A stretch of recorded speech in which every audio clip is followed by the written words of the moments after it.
Salut mes petits loups et j'espère que vous allez bien. Alors je sais, c'est un petit peu particulier car ça fait maintenant un bon bout de temps que j'ai commencé et que je publie des vidéos sur cette chaîne, mais je me suis dit que ce serait quand même intéressant de pouvoir présenter l'objectif de la chaîne YouTube Yamté.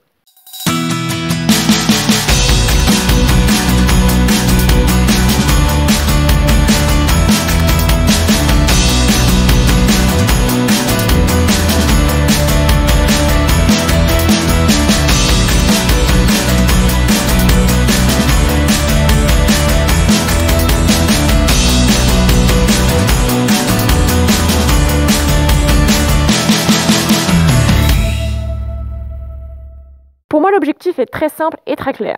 C'est de partager ma passion du deux roues, ma passion de la moto et de véhiculer un bon message, c'est-à-dire la bonne mentalité du motard.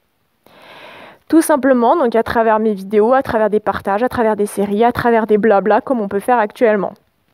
Donc, c'est également de partager des motovlogs sur des sujets divers et variés qui me tiennent à cœur, des daily observations pour voir un petit peu comment, j'allais la dire à la française, daily observation, ok, comme vous voulez.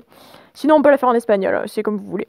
Donc, daily observation pour voir un petit peu comment ça se passe sur la route, voilà, d'un point de vue quand on conduit une moto, voir un petit peu les différents éléments. Vous avez déjà dû voir, dans des vidéos, je m'énerve, il se passe des choses, mais on s'énerve pas toujours, il se passe pas toujours des choses non plus. C'est un petit peu pour voir un petit peu tout ça, l'univers un petit peu, le comportement sur la route. Ensuite, donc, vous allez voir donc la série Portrait d'un motard, voilà, qui a déjà commencé sur la chaîne. Ensuite, donc des foires aux questions, il y aura également. Et d'autres projets, d'autres séries que j'ai à cœur de construire et d'amener sur cette chaîne YouTube pour mieux faire découvrir la moto, notre passion, l'univers de la moto, comment conduire la moto, etc. Donc l'idée de cette chaîne aussi, c'est aussi de donner des conseils et de faire envie à ceux qui hésitent encore à se lancer, à passer leur permis à faire de la moto.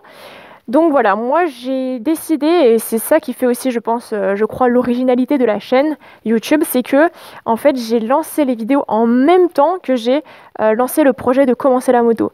C'est-à-dire que j'ai eu mon stage, donc ça je ne l'ai pas filmé, mais la première fois que j'ai conduit pour la première fois ma moto, donc la MT-125 Yamaha, j'ai pas filmé, mais la deuxième fois j'ai filmé. Vous voyez, donc ça n'a pas traîné. Ça a tout de suite été frais et l'idée c'était de me montrer vulnérable. Pourquoi? Pour pouvoir justement montrer tel quel comment ça se passe dans les débuts de quelqu'un qui connaît rien à la moto et qui a jamais fait de la moto de sa vie. C'est-à-dire mon cas.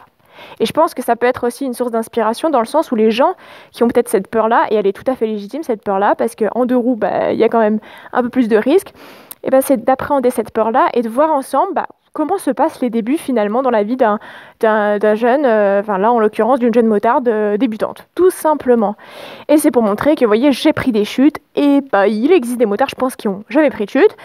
C'est peut-être rare, je crois. En tout cas, je connais pas qui sont jamais tombés. Dans mon entourage, ils sont tous tombés au moins une fois. donc voilà, c'est pour montrer que bon, on dédramatise, on apprend, etc. Et voilà, on grandit ensemble autour de la moto, on gagne en expérience de conduite en moto, etc. On prend du recul. Bref, voilà, c'était pour être vulnérable, montrer aussi les débuts et être un encouragement pour ceux qui hésitent encore ou qui seraient curieux justement de ce véhicule-là. J'espère que cette petite présentation de ma chaîne YouTube Yamté ainsi que son objectif et son but vous aura plu. N'hésitez pas en tout cas à commenter, liker, partager. J'espère pour ma part que je n'oublie rien, mais je crois pas parce que c'est un peu tout ce que j'avais à vous dire. Je crois pas que j'ai oublié d'ajouter quelque chose. J'allais parler à mon pingouin, mais mon pingouin il est tombé. Attendez, je vais vous montrer. Mon pingouin. Pingouin. En fait, il est là. Mais du coup, il parle pas. Donc, il peut pas me répondre. Attends, je vais essayer un truc. Non, ça me rassure pas. Hey, vous imaginez si j'arrive à l'accrocher et que je roule avec? Ah, ce serait rigolo. Oups. Non, il est mieux chez moi quand même.